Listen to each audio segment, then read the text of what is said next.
We are going live, everybody. Welcome to the Strategic Speaking for Results page. I'm Elizabeth Bachman of Strategic Speaking for Results and the host of the podcast, Speakers Who Get Results. And I'm really excited to be here with you today because I wanted to talk to you about panels and why speaking on panels is so useful. In one way, nowadays that we're working from home, most of us, and most of our conferences are virtual, it's even more important to get out there and speak, because you're not going to be able to meet people at a conference. The only way people are going to know that you're out there is if you are speaking. And of course, being on a panel is so much easier. You don't have to do a full keynote. You don't have to be Oprah to be invited to be on a keynote. You just have to have something clever to say, something smart to say about the topic. I like to think of it as 3 Ps. You want to prepare, promote, and stand in your power, because being on a panel brings so many benefits. It can also be a minefield if you're not careful. So here are some ways that you can think about shining as an expert guest on a panel and being asked back. And this is one of the things that I particularly love doing. First of all, the basic rules are the same as if you're doing a solo speech. You want to prepare. You want to know what's the subject, what are they asking for, what are your talking points. The key is you may only get 3 or 4 minutes each time. So make sure that your talking points are short, to the point, concise, funny. You want to be able to show you've got stories, and you want to make sure you've got facts and statistics. Dropping in an interesting statistic, dropping in a funny story, that makes you memorable. And the idea is you want to be memorable. It's a way of showing up. And remember, if you're out there speaking, you automatically get credibility. You want people around you to be able to say, or people who don't know you to say, "Oh yeah, I've heard of her." Yeah.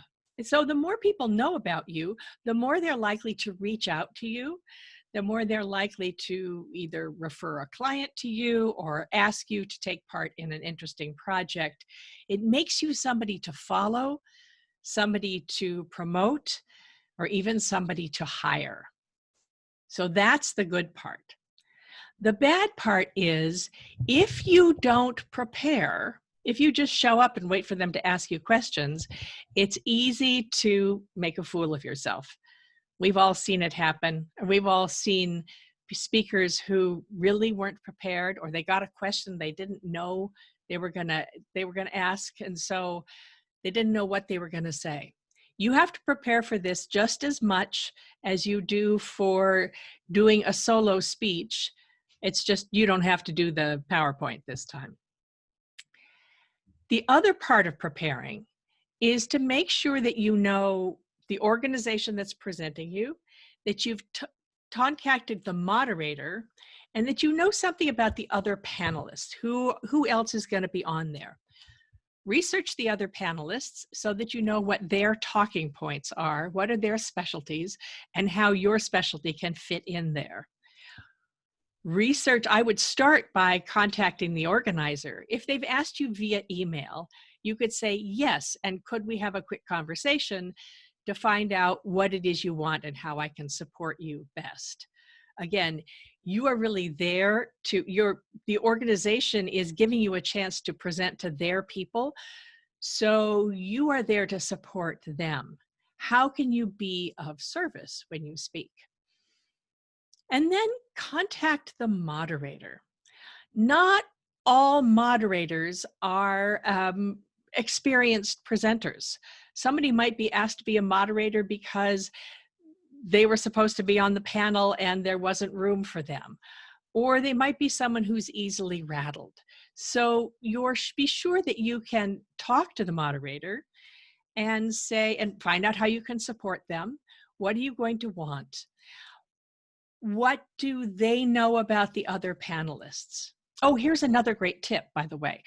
When you talk to the organizer, make sure, find out who the other panelists are going to be. And if they don't have panelists, make sure you've always have a sort of a list in your back pocket of people whose work complements yours, people who are good to be on panels with.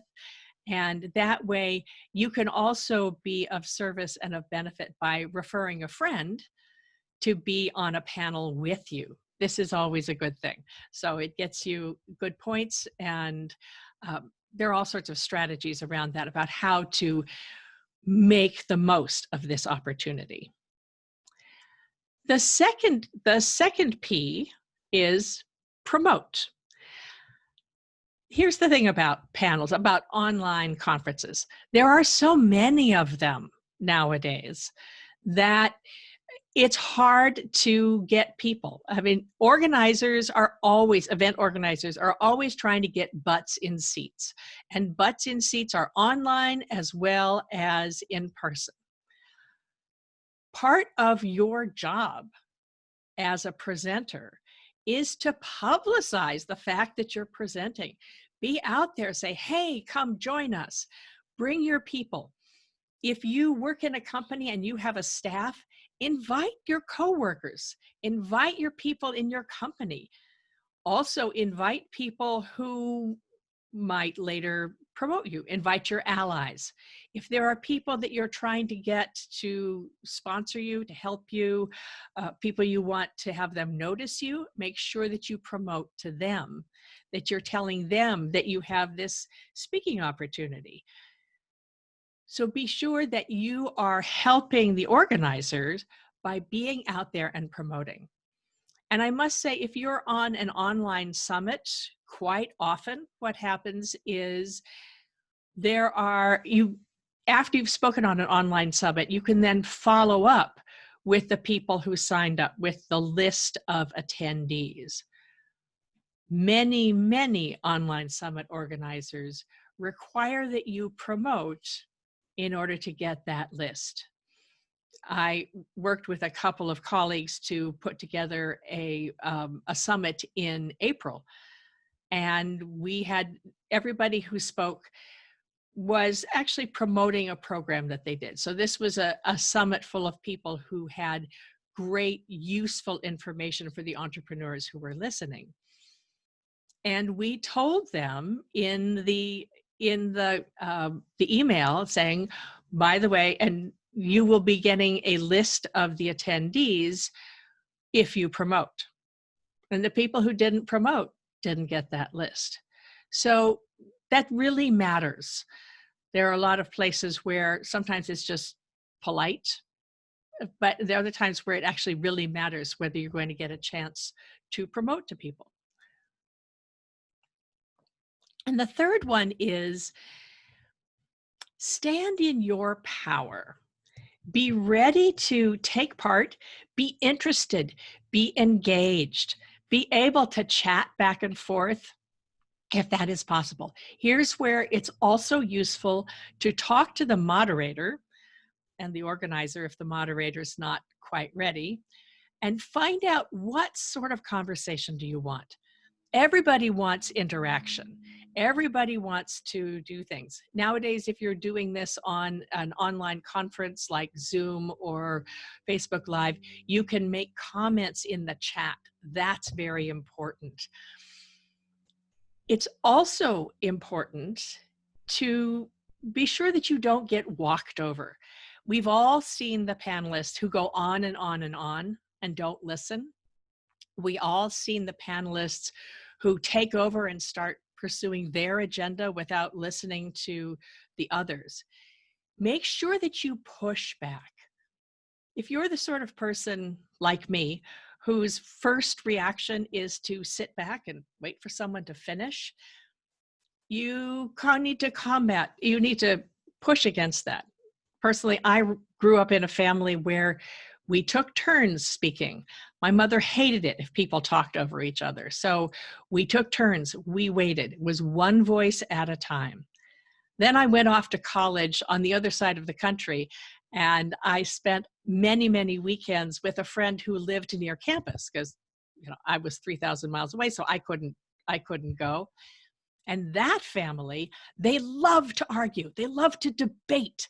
And the person who yelled the loudest was the person who won. And I came to that out of my quiet, polite family. It took me weeks to figure out, first of all, to figure out that they weren't mad at each other. This was just the way they spoke. And secondly, how to hold my own in that conversation. And that has been a lesson that has served me the rest of my life, because I know that my tendency is to sit back and be quiet. And if you're with people whose greatest joy is having a good argument, you will be lost.